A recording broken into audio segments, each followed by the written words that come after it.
Maxi Boat vous est présenté par Yamaha.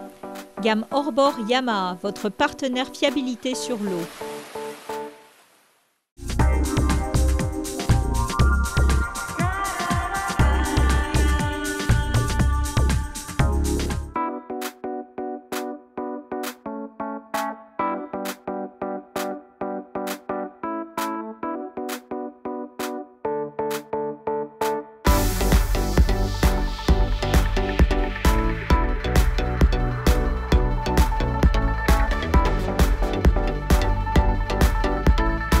Bonjour à tous et bienvenue à Paris pour la 56e édition du Nautique. C'est le premier salon nautique indoor de France et pour nous l'occasion de découvrir toutes les nouveautés en matière de jet et de bateaux à moteur. Au sommaire des invités, quelques scoops des avant-premières et bien sûr le best-of du salon Nautique 2016. C'est parti!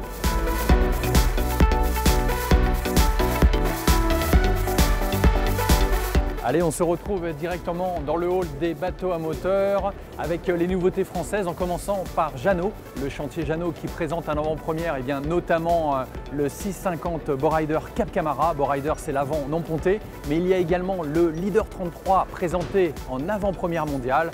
Le Leader 33, c'est un bateau de croisière. Suivez-moi pour une visite à bord. Proche du Leader 30, la nouvelle vedette tricolore existe en deux versions et dispose dans sa série Sport Top d'un toit ouvrant électrique, plus un poste de pilotage situé à tribord. Au programme, deux cabines doubles, un intérieur clair et chaleureux, sans oublier un carré modulable. Question tarif, la Leader 33 démarre à moins de 200 000 € TTC. Au choix, deux moteurs diesel ou essence, de 2x 220 à 2x 300 chevaux.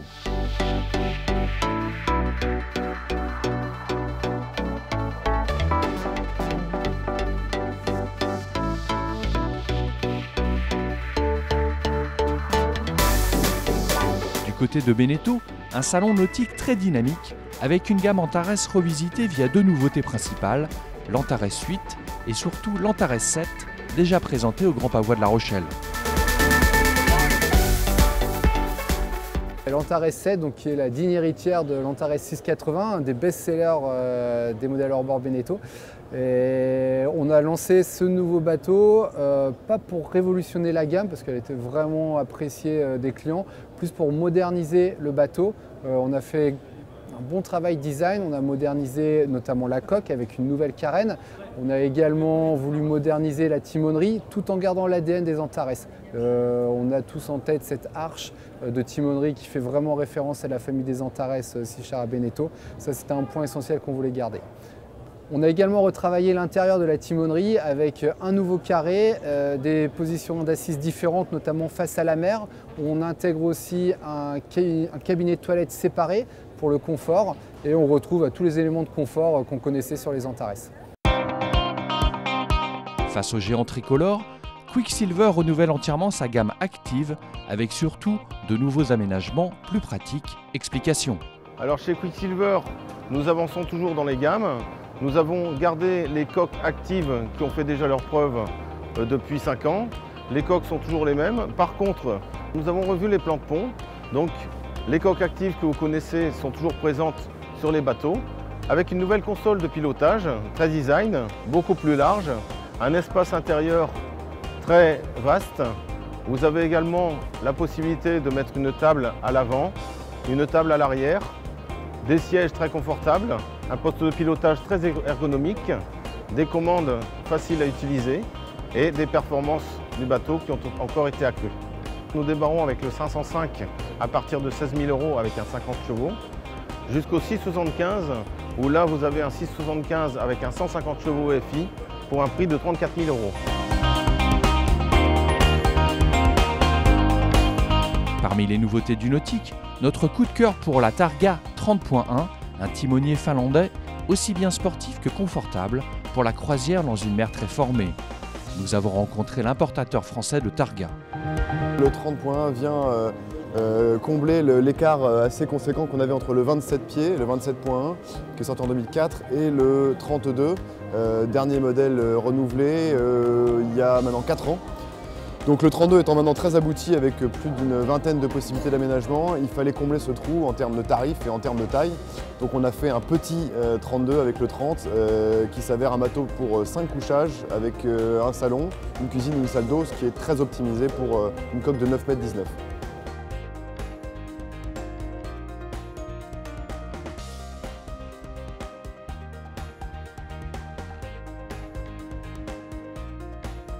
On a un petit peu poussé le chantier, nous, quand on a commandé le nôtre pour présenter le produit en France, moderniser un petit peu le dessin en respectant la tradition. Et donc on a proposé le black mask qu'on arrive à percevoir, l'unification de tous les vitrages, ainsi que tous les inox peints en noir. Donc on s'est amusé à faire un petit exercice de style pour montrer aussi qu'on sait faire un bateau traditionnel, mais on peut aussi le mettre dans l'air du temps. Et donc on a deux types de produits pour essayer de satisfaire le plus de clients possible en fait.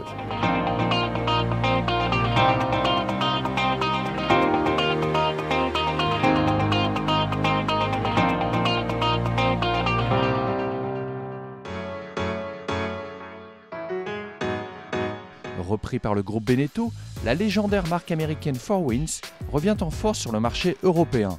Beaucoup d'ambition et des projets à venir. Alors 4Winds, c'est une marque qui est une marque américaine qui a été développée à partir des années 1975 dans une petite ville du nord du Michigan, donc au nord des États-Unis, la ville de Cadillac. C'est un produit américain reconnu, qui est un joueur important aux États-Unis, qui a été toujours dans les 5 plus gros joueurs vendeurs de bateaux aux États-Unis. Et on a une gamme de produits de 18 à 40 pieds, bien développée.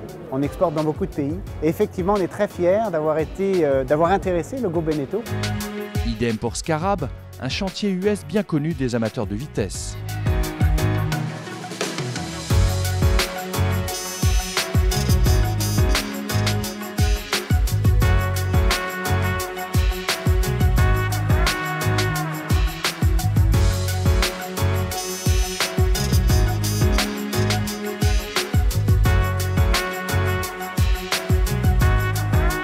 Du sport également, avec une vague de nouveautés côté jet dans quasiment toutes les marques.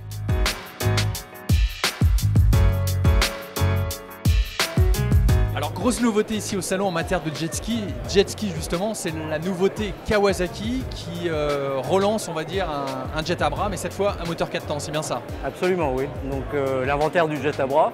Donc Kawasaki revient sur le marché du jet à bras après quelques années d'absence. Donc le jet à bras avait été arrêté à cause de la pollution en fait. Les derniers jets à bras étaient des jets à bras de temps. Donc Kawasaki revient sur ce marché avec un magnifique jet à bras 4 temps. Ce n'est pas le premier jet à bras 4 temps, on a déjà connu d'autres jets à bras 4 temps dans d'autres marques, mais qui étaient assez confidentiels. On va dire que c'est le premier jet à bras japonais 4 temps qui va revenir sur le marché et on espère bien que ça va relancer à nouveau le marché du jet à bras. Alors juste une rapide présentation technique, on va dire, moteur 4 temps et une belle puissance derrière. Donc Kawasaki s'est pas trop embêté, on va dire, ils ont repris leur moteur 4 cylindres d'un litre 6, le moteur qu'on trouve dans toute la gamme, le 15F, dans le 300, l'Ultra 310 en version compressée. Donc c'est un moteur de 4 cylindres qui fait 152 chevaux en version de base. Pour la France, on aura droit à une version spécifique à 120 chevaux qui permet d'échapper à la taxe au DAFN. Voilà, tout l'équipement est assez classique, la turbine vient du 15F. C'est un jet à bras par contre qui est d'un gabarit beaucoup plus imposant. C'est en fait le gros changement.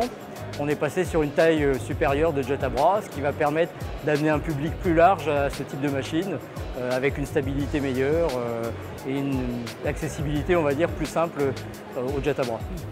Et en matière de compétition, est-ce que ça ouvre de nouvelles perspectives? Alors, dans le domaine de la compétition, la tendance avait été à des coques de plus en plus grosses, c'est ce qui intervient depuis 2 ans un petit peu. Donc effectivement, on est un peu dans la mouvance actuelle où on a des coques de plus en plus grandes qui permettent d'aller plus vite. Il faut savoir que maintenant, en jet à bras, on est quasiment aux vitesses des jets à selle, c'est-à-dire plus de 110 km/h pour les plus rapides. Donc il faut des grosses coques pour passer rapidement dans les vagues. On va perdre le côté joueur, mais quelque part, on rentre dans une nouvelle ère de jet à bras, quoi.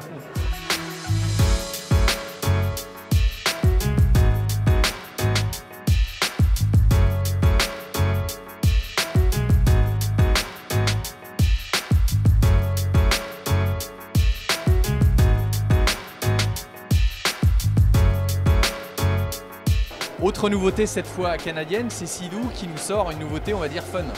Absolument, donc après toutes les nouveautés 2016 chez Sea-Doo, donc avec les moteurs 300 chevaux qui étaient arrivés l'an dernier, cette année la nouveauté c'est le Trix.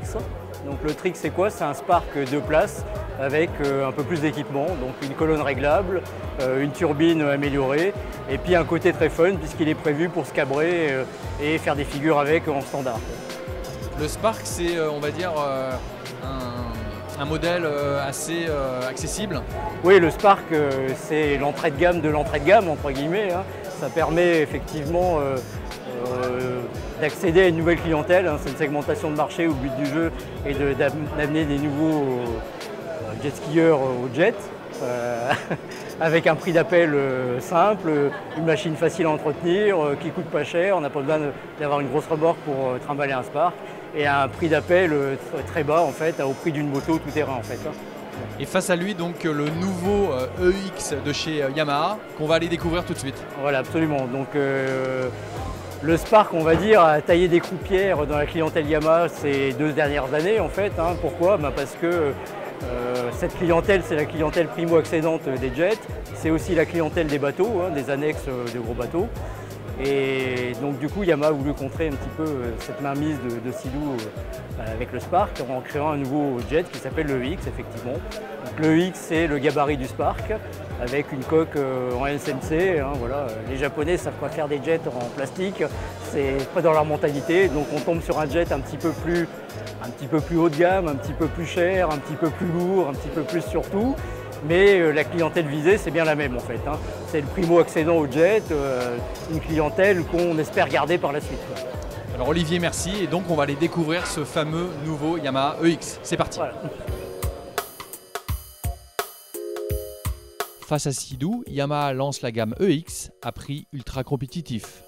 Ce sont des produits qui démarrent aux alentours de 9 000 € en entrée de gamme. Et après, les différences entre les différents modèles, ce seront donc des équipements comme la marche arrière, le système Ride qui équipe le modèle haut de gamme, donc le X de luxe. Et puis voilà, donc c'est les principales différences entre les modèles. Au chapitre des machines sportives, Yamaha lance également le tout nouveau GP1800. Un 3 places, une nouvelle coque Nano XL de 2e génération et ce moteur de 1800 cm3 qui développe à peu près 250 chevaux. Alors c'est un peu un retour aux sources pour Yamaha qui, pendant un certain temps, avait un petit peu délaissé, on va dire, les grosses puissances et était surtout focalisé sur le loisir.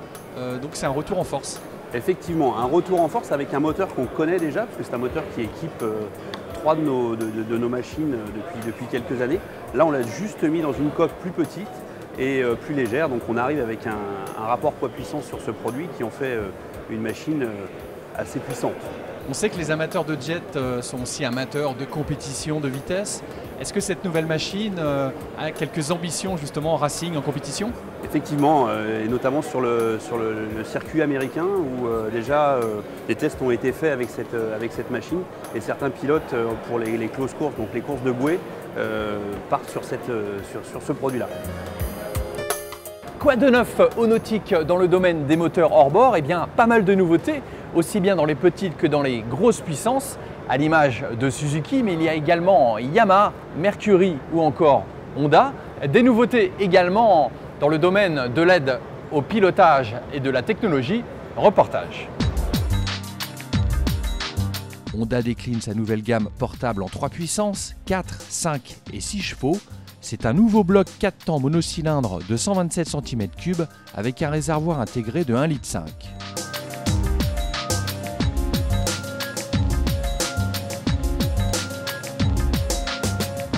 Suzuki propose plusieurs nouveautés cette année, dont les 150 et 175 chevaux dérivés du DF200 avec le système de rotation sélective, sans oublier les petits hors-bord portables.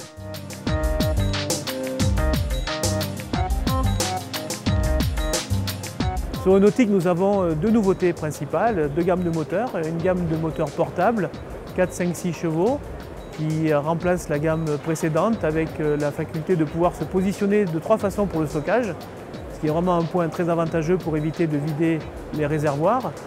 Et aussi, surtout, la gamme des 150-175 chevaux, qui sont les petits frères du 200 qui sont sortis l'année dernière avec des commandes électroniques, ce qui permet de piloter un bateau sans avoir à se soucier de la position du levier, et aussi la rotation unifiée, ce qui permet d'avoir un même moteur qui puisse tourner à gauche ou à droite en cas de bimotorisation, et aussi au réseau de stocker un seul type de moteur par rapport à deux, d'avoir une meilleure disponibilité. Chez Yamaha, 2 avant-premières mondiales sur le nautique avec un 25 chevaux et un 100 chevaux hors bord.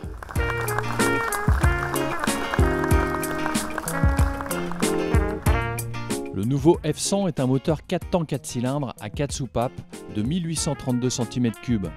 Outre son design moderne, le F100 se veut plus silencieux, d'un niveau de performance supérieur et surtout plus léger avec seulement 162 kg sur la balance.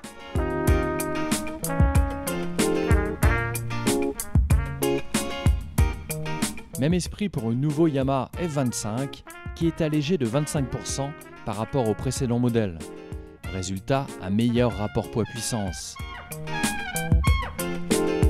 Inédit également sur le moteur, une nouvelle poignée de transport et un nouveau système d'injection électronique sans batterie.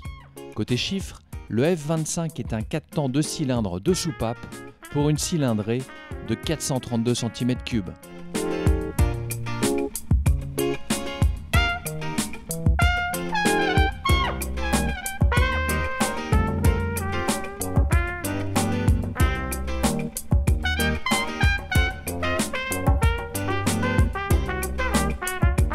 De son côté, Evinrude poursuit le développement de sa gamme hors-bord E-Tech G2, déclinée dorénavant en 150, 150 à chaud, 175 et 200 chevaux. L'option e-Link permet, grâce au Wi-Fi, d'afficher sur votre téléphone portable toutes les informations du moteur.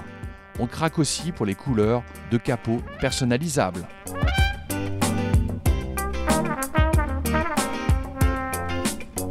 Enfin, un mot sur l'américain Mercury, qui propose son incroyable et puissant Verado 400R en plaisance et l'Active Trim, système intelligent d'aide au pilotage.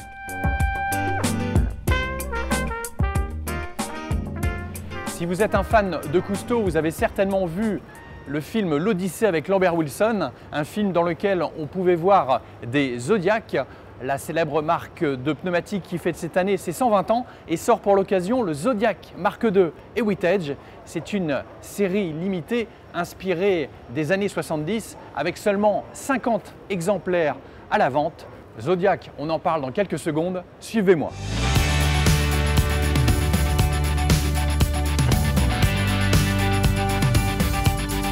Depuis 1 an et demi après la reprise, on a redémarré l'entreprise qui était à l'arrêt, qui avait un peu souffert. Donc ça nous a occupé toute la saison, livrer les bateaux à l'heure, ça s'est fait, les clients sont contents, on a fait une croissance de 30% du chiffre d'affaires, on est content. Et on a eu la confiance de concessionnaires qui sont attachés à la marque, donc ça nous a aidé beaucoup. Et là, sur le salon, c'est complètement différent d'ambiance par rapport à l'an dernier au moment de la reprise. On vient avec des nouveaux produits, on vient avec une nouvelle offre logicielle, on vient avec une nouvelle manière de vendre, on vient avec des outils digitaux qui nous permettent de nous rapprocher du consommateur et de ses envies. Et donc c'est un très très grand changement qui nous singularise, je pense, un peu dans le monde du nautisme. On a présenté peu de bateaux, mais ils sont tous nouveaux. Donc vous avez derrière moi le cœur de gamme de la société, c'est Zodiac, c'est la gamme Pro qui est extrêmement adaptée pour des usages spécifiques, chasse, plongée, plaisirs nautiques divers et variés. Et on accompagne ce lancement avec 3 nouvelles carènes, 3 nouveaux bateaux qui sont présentés en première mondiale ici, puis jusqu'au salon de Miami en février et Düsseldorf en janvier. On accompagne ce lancement du produit avec un configurateur 3D sur Internet, ce qui est absolument révolutionnaire en termes d'outils de modélisation, quelque chose qui n'existe pas du tout, même dans l'automobile. Qu'on peut voir sur des écrans qui sont à côté de nous. Et puis le troisième élément du triptyque, c'est de visualiser sa configuration en 3 dimensions, en immersion totale, avec un Oculus, en situation sur une console, de pouvoir voir la configuration, les couleurs, les aménagements, la taille du bateau, avant de procéder à l'acte d'achat possiblement. Donc c'est un nouveau produit, mais c'est aussi une nouvelle manière de concevoir la vente. Donc pour nous, c'est très très important. Les autres produits, bon, il y a des évolutions de gamme. Le plus vendu de l'autre côté de l'allée, le fameux Pro Open 650 qu'on a vendu par milliers sur la planète, qui est très apprécié. C'est le 4x4 des mers, c'est le bateau qu'on vend encore le plus aujourd'hui, dont on a fait une série limitée, suréquipée, qui est manifestement très appréciée, qu'on commande bien. J'oublie pas Bombard, qui est une autre marque du groupe. On a 3 marques, on a Avon, Zodiac, Bombard. Avon plutôt dans le luxe à Cannes, Zodiac ici bien sûr, et puis Bombard avec des bateaux qui sont peut-être moins dotés de fonctionnalités, plus abordables en prix, des bateaux Baroud avec une nouveauté qui semble plaire beaucoup, le Sunrider 700. On est la seule marque de semi-rigide mondiale, on est présent en Amérique, on a 60% du marché, au global dans le monde on a 21% du marché. On veut augmenter cette part de marché dans un marché qui va doubler, donc on va mathématiquement tripler de taille dans les 3, 4, 5 années qui viennent. Et donc ça passe par l'Asie. Donc je peux vous dire d'ores et déjà que dès janvier, on est présent en Asie, au Vietnam. On a déjà des clients dans tous ces pays là-bas, mais on veut accélérer la croissance en Asie qui va s'ouvrir dans les prochaines années.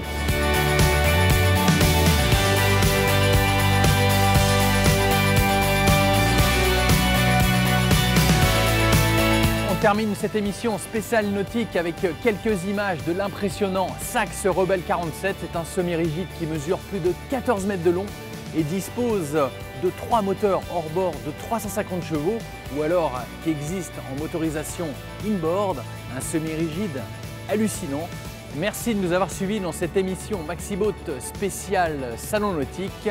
À très bientôt.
Maxiboat vous est présenté par Yamaha.